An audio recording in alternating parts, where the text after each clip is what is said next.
Bonjour à toutes et à tous. Nous nous retrouvons aujourd'hui pour la dernière partie du Quilt Mystère de Quiltmania. Je passerai assez rapidement sur les broderies et nous nous concentrerons sur le montage et la finition. Lorsque vous avez cousu vos bandes tout autour du top, vous préparez vos appliqués de la manière habituelle. Vous reportez le dessin dans les angles, vous découpez tous les motifs dans les couleurs suggérées ou alors dans les couleurs de votre choix. Vous les fixez également avec les couleurs des fils indiqués dans la revue ou vous changez si vous préférez. Après, utilisez les fils jusqu'au bout. Dans les coloris que vous souhaitez employer, laissez cours à votre créativité. Tous les numéros des fils que j'ai employés sont bien détaillés dans la revue. La petite nouveauté ici, ce sont les feuilles bicolores. Donc, pour fixer les bords vifs des appliqués entre eux, j'ai brodé un point oblique à cheval sur les deux parties. Voilà, c'est ce qu'on peut dire, c'est la nouveauté ici. Les deux motifs sont placés en vis-à-vis. Ici, j'ai fait un appliqué incrusté. Là, j'ai décidé de broder le centre avec des points de nœud. J'ai également mis des petits points de pistil tout autour. Donc, à vous de voir. Les petits bleuets ont été brodés avec le point de tige sur les côtés et des petits points lancés sur les petites dents, avec des points de nœud au centre et quelques points lancés au moulinet noir pour faire ressortir. Dans le coin supérieur gauche, j'ai également mis une grosse pivoine qui ressemble un peu à celle du bloc numéro 3. Mais je l'ai travaillé un peu différemment. Donc le motif, le cœur de la fleur est également incrusté. Il y a des petits points lancés à cheval sur les deux parties pour fixer. Ensuite, le cœur de la fleur est bourré et retravaillé au point de nœud et au point de pistil. Et les bords sont d'abord fixés avec un moulinet rose vif. Et ensuite, j'ai rebrodé des points lancés qui s'apparentent un peu au passé en piétant, enfin vaguement. Donc, je vais vous montrer comment j'ai fait. J'ai laissé un bord brut ici pour que vous voyez bien. C'est le premier passage avec la fixation qui va jusqu'au cœur de la fleur. Je sors l'aiguille dans le pétale et je repique au bord de la fleur entre les points de fixation. Et là, je vais faire des points plus ou moins longs et pas trop serrés. Donc, je fais un premier passage orange. Donc, vous pouvez choisir de faire vos points lancés en repiquant au bord du pétale et donc en cachant légèrement la fixation que vous avez faite précédemment. C'est ce que j'ai fait ici. Ou alors, vous pouvez venir intercaler vos points entre la fixation. C'est ce que je suis en train de faire ici. Et là, on peut venir faire un deuxième rang avec une autre couleur. Donc, sur les bords inférieurs du pétale, j'ai déjà fait deux passages avec le fil orangé nuancé. Je vais en faire un troisième avec un brin de rose et un brin d'orangé. Vous avez différents roses à votre disposition, donc maintenant amusez-vous, mélangez les couleurs, ce sera très joli. Donc, comme précédemment, on sort l'aiguille, une petite boucle, voilà, il faut réajuster. Donc je disais, je sors l'aiguille vers le centre du pétale et je repique entre les points précédents et on alterne des points plus ou moins longs. Un autre détail en ce qui concerne les grosses feuilles rouges, je ne suis pas allée jusqu'au bout pour la fixation des nervures. Donc, vous voyez que le bourrage se prolonge jusqu'ici, ça apporte une petite variante. Donc, vous pouvez faire comme moi ou aller jusqu'au bout, vous choisissez. Et ensuite, il arrive que lorsque l'on est terminé de matelasser, des choses comme ceci, le bout des feuilles se décolle parce que en matelassant, on rétrécit le tissu et du coup, certains points deviennent lâches. Alors après, ce qu'il suffit de faire, c'est de réenfiler une aiguille de fil mouliné.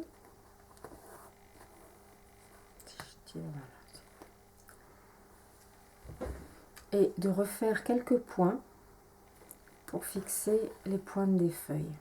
Ça va consolider le tout et réaplatir.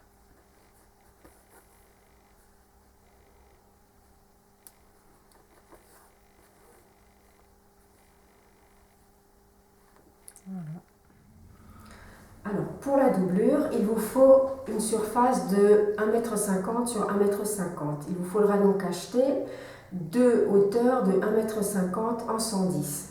Ensuite, j'ai recoupé un des deux morceaux en deux, puisque ça suffit. Je me sers de la lisière pour placer mes deux morceaux de tissu parfaitement bord à bord. Et ensuite, je pique à environ 2 cm de cette lisière. Et lorsque ma piqûre est faite, je recoupe l'excédent. Voilà, c'est ce que nous allons faire. Donc là, vous voyez que j'ai recoupé la lisière en laissant une marge de couture entre 0,5 et 0,75. On a repassé le tissu pour enlever les plis et également pour ouvrir la couture. Je préfère repasser la marge de couture en l'écartant, ça fait moins d'épaisseur lorsque l'on quilte. Voilà. Lorsque le tissu est repassé, il faut le tendre, donc ma table est assez large. Si vous avez une table assez large, c'est plus pratique de travailler debout, sinon vous tendez le tissu sur un carrelage et vous le tendez sans excès en plaçant des bouts de scotch. Voilà. Qu'il soit juste plat et bien maintenu. Ensuite, on place le molleton.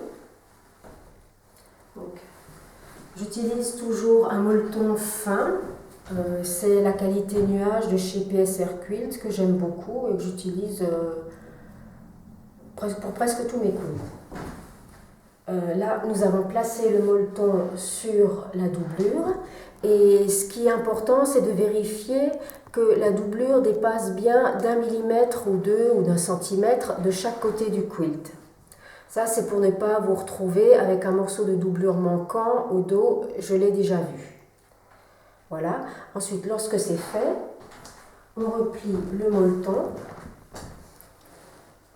sur une moitié et on vaporise de la colle.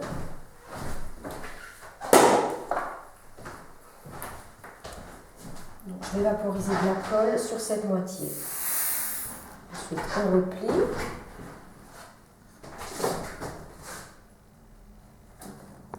Et on lisse.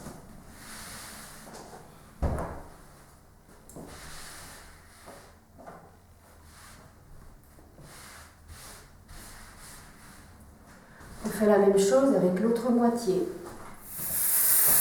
On met toujours la colle sur le molleton, jamais sur le tissu. Ensuite, on place le quilt. Alors, comme je vous avais expliqué précédemment, vous supprimez les morceaux vous supprimez la toile à beurre à environ 3 mm tout autour des motifs brodés. Plus vous enlèverez de toile à beurre entre les différents éléments, plus le quilting sera facile à faire.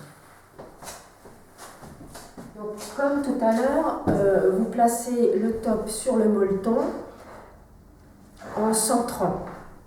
Le top sur le molleton, vous devez avoir une bande de 7-8 cm au minimum tout autour. Et ensuite, lorsqu'il est bien placé, vous repliez une moitié.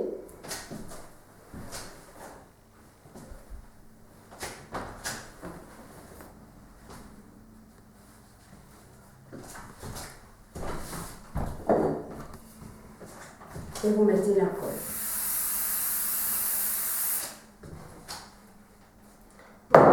De ce côté-ci, il faudra en mettre un peu plus. Et si vous avez remarqué, en vaporisant la colle, qu'elle a bavé un peu, ça fait comme des petites larmes de colle. Celle-ci reste humide un peu plus longtemps, donc attendez peut-être 1 minute ou deux si vous en avez repéré avant de placer le top sur le molleton, parce que ça pourrait faire des taches. Ça m'est arrivé personnellement et j'étais très désolée. Et ensuite, grâce à la colle qu'on a mise généreusement sur le molleton, On peut placer les blocs en tirant un peu dessus puisque tout est maintenu grâce à la colle. Alors, ce qu'il faut, c'est avoir les bords des blocs le plus droit possible. Donc, vous tirez un peu, vous les mettez en forme.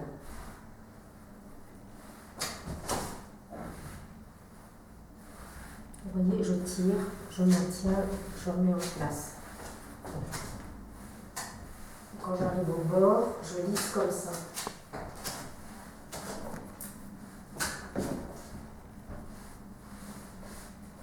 Voilà. Donc lorsque la première moitié est bien mise en place, on replie le quilt. Et on fait le deuxième côté de la même façon. Donc, j'ai mis la colle et je repositionne mon quilt. Le mieux, c'est de partir du milieu. Je tire, je mets en place, je place là. Et ensuite, je tire un peu par là et je place comme ceci. Vous pouvez voir que la plupart des fronces sont comme bues par le molleton et elles apparaissent déjà beaucoup moins. Donc le centre est fait, donc maintenant il suffit de détacher l'ensemble de la table et puis de terminer avec, de placer les côtés en faisant la même opération. Replier le molleton, mettre la colle ici, la placer sur la doublure, ensuite replier le top, mettre la colle sur le molleton, en mettre un peu plus et puis bien placer la bordure sur le molleton. Toute la surface du quilt étant collée maintenant, elle est relativement plane, sauf éventuellement, enfin sauf dans les coins, parce que tout l'excédent se retrouve plus ou moins concentré là et en plus on a tout le trapunto qui accentue ça. Donc vous voyez toutes ces petites fronces. Alors c'est normal, ne vous en inquiétez pas, lorsque ce sera matelassé, ce sera plat. Hein, c'est la même chose pour certains blocs. Je le tire. Celui-ci aussi, parce qu'il y a beaucoup de fronces ici, donc il va en rester là, mais tout ça après ce sera aplati. L'important, c'est qu'au moment de placer le top sur le molleton en collé, vous remettiez le quilt le plus en forme possible. Hein. Donc toujours en partant du milieu, en tirant vers là, puis vers là, ensuite vers là. L'étape suivante pour vous, ça va être de mettre un bâti en plus. Je vous conseille vraiment de le faire, sauf si vous avez l'intention de quilter tout le top en 3 semaines, comme ça va être notre cas. La colle a un maintien durant un certain laps de temps et si vous quiltez l'ouvrage sur plusieurs mois, après vous n'aurez plus le maintien voulu. Donc ce qui est important, c'est que, comme vous le faites pour vos autres quilts, vous faites un bâti, d'abord... même pas obligé de faire les croix, mais par exemple des lignes espacées de 10-15 cm, vous faites un quadrillage, ce sera suffisant et ça vous permettra d'avoir un bon résultat au bout. Voilà. Donc maintenant, nous allons vous montrer comment quilter. Pour l'étape suivante, vous allez avoir besoin d'un tambour à quilter, d'un paquet d'aiguilles numéro 9 de chez Prime qui s'accorde très bien au coton perlé numéro 8. Les parties claires sont quiltées avec le perlé 8 coloris 712 ou écru. Vous pouvez prendre l'un ou l'autre, ça va très bien fonctionner. Pour défaire un gros écheveau comme ça, vous enlevez les 2 bagues, vous détordez l'écheveau et vous coupez tous les chevaux en une seule fois et vous obtenez des longueurs, des longueurs que vous rassemblez en une tresse et lorsque vous avez besoin d'un fil, vous attrapez, vous tirez et ça marche très bien. Ensuite, vous prenez une aiguille, vous faites une coupe franche au niveau du fil, votre fil dépasse à peine de vos doigts et vous poussez le chat dans le fil. Voilà. Ensuite, vous faites un nœud à l'autre bout.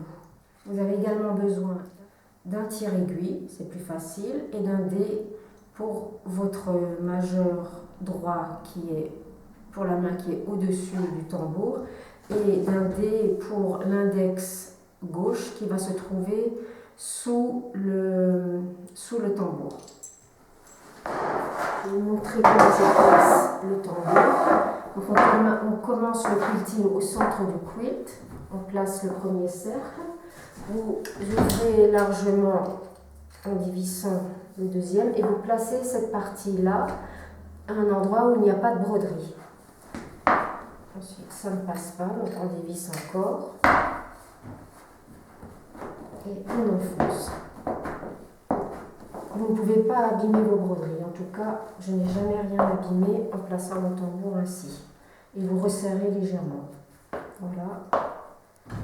Et c'est Claudine qui va vous faire la démonstration de quilting. Voilà. Donc Claudine démarre le quilting. Elle a fait un nœud qu'elle tire légèrement pour faire passer le nœud dans le molleton. Et elle démarre. Les premiers points sont placés à environ 2 mm de la tige que vous avez brodée. Alors n'essayez pas de faire des points trop petits, ça ne sert à rien. Et au contraire, nous quiltons avec du coton perlé, le point doit être vu.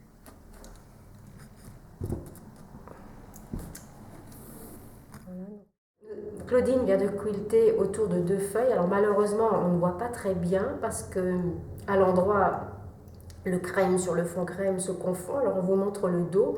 Donc elle a commencé par quilter donc, tout autour à 2 mm de la première feuille. Là, elle a fait un deuxième tour à 7-8 mm. Voilà, on le voit. Et l'autre feuille part ici. Donc ça, c'est vraiment le tracé autour de la tige et de la feuille. Et elle est allée jusqu'ici. Et là, je vous montre l'endroit. Et donc, vous voyez, les lignes continuent par là en blanc.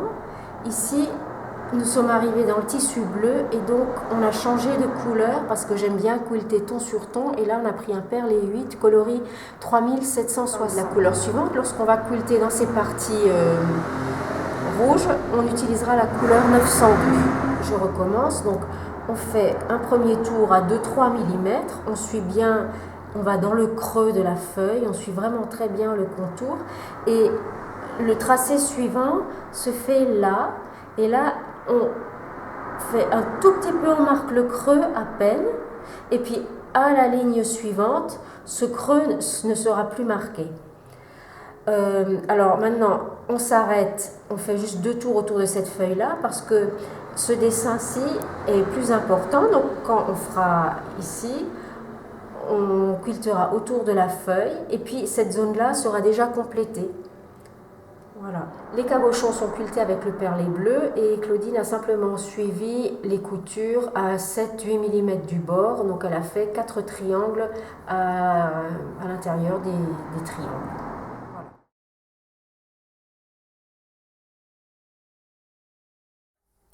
Lorsque votre quilt est fini de matelassé, vous allez le placer bien à plat sur une grande table. Et vous allez vous servir des cabochons pour mesurer la largeur de votre bordure. Donc moi j'ai pris 16 cm. Alors vous regardez tout autour, vous faites un petit essai, vous regardez ce que 16 cm vous donne. Éventuellement vous faites 17 ou 15,5. Après c'est à vous de voir en fonction de vos appliqués et du rétrécissement dû au matelassage. Et vous tracez des repères à 16 cm, donc au bord des cabochons. Vous faites se rejoindre ces repères pour avoir un grand carré tracé tout autour. Vous vérifiez également l'équerrage. En utilisant un mètre ruban, vous mesurez d'une diagonale à l'autre. Il faut que ces mesures-là soient identiques. Et si elles sont identiques, c'est que votre quilt est bien équerré. Si c'est le cas, vous vous servez de votre cutter rotatif et de la règle en acrylique et vous recoupez tout autour. Et ensuite, vous êtes prête à poser la finition. Pour terminer, vous allez couper des bandes de 6 cm de large dans votre tissu imprimé page de livre. Il faut couper 6 bandes en 110 de large que vous assemblez pour faire un long morceau. Ensuite, vous allez recouper une extrémité dans le biais et replier le biais en deux. Donc, vous allez replier le biais en deux et c'est plus facile de le faire sur son genou.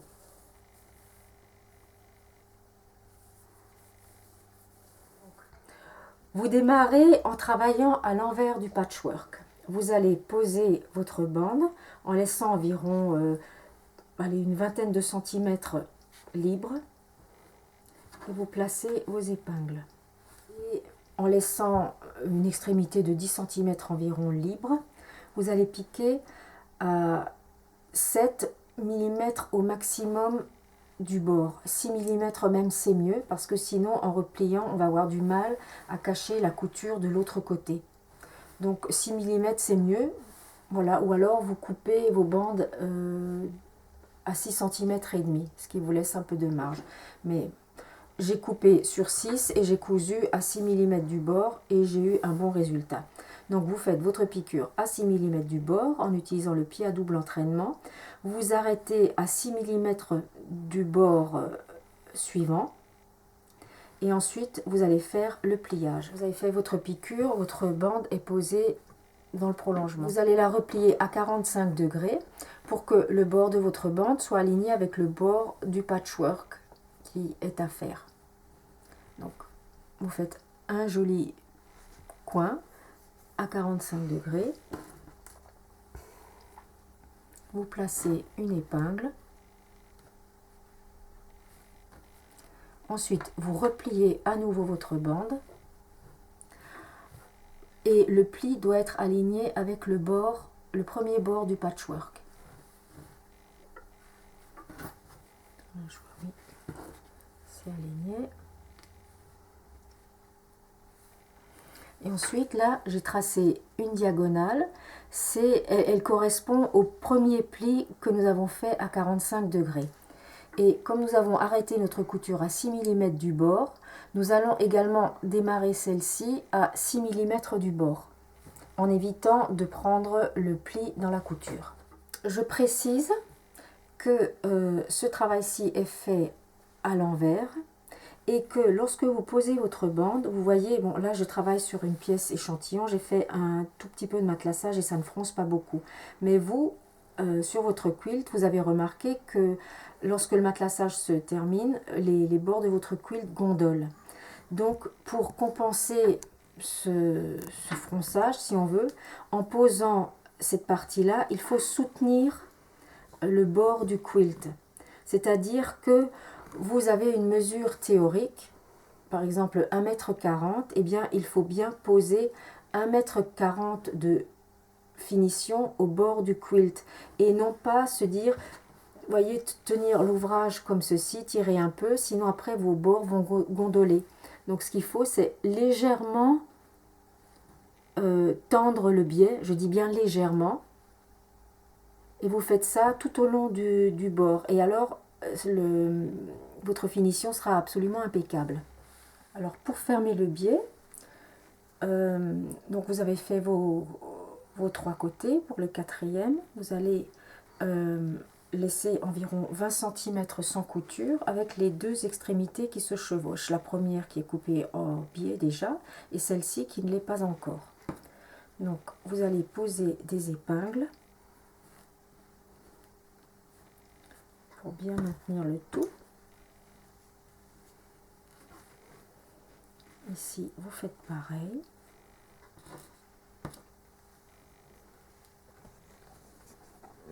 Des épingles. Donc les bords sont bien alignés. Ensuite, vous écartez ceci.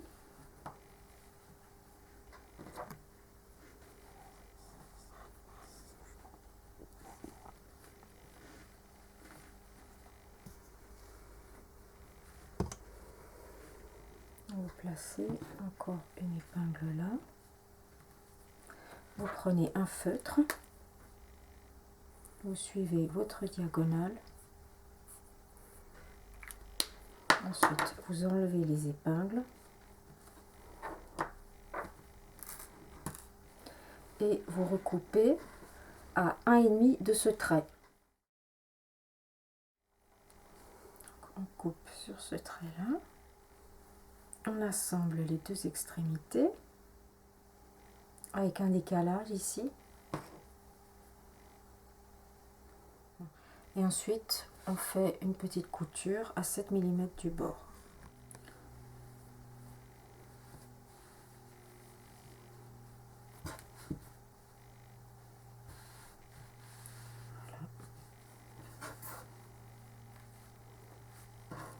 Vous placez vos dernières épingles et vous faites une piqûre tout le long à 6-7 mm du bord. Et vous pouvez retourner le biais. Donc je reviens à mon coin.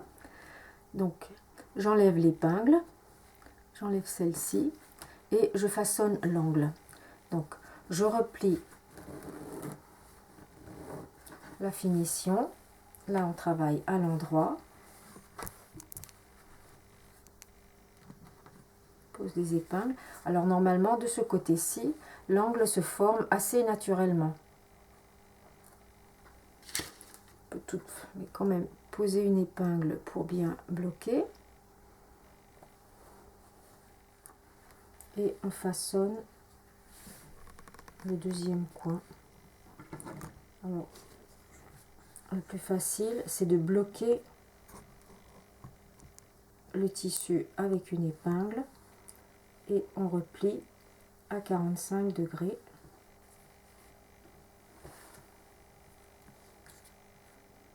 On place une autre épingle là et on retire la première.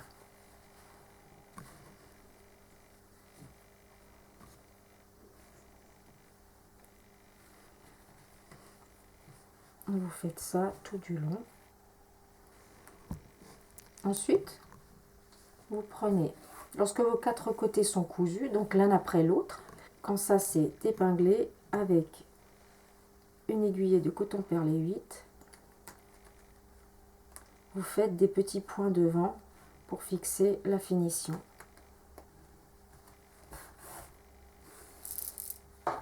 C'est une technique qui est décorative puisqu'on rajoute un point visible sur le biais et qui est assez rapide puisque vous pouvez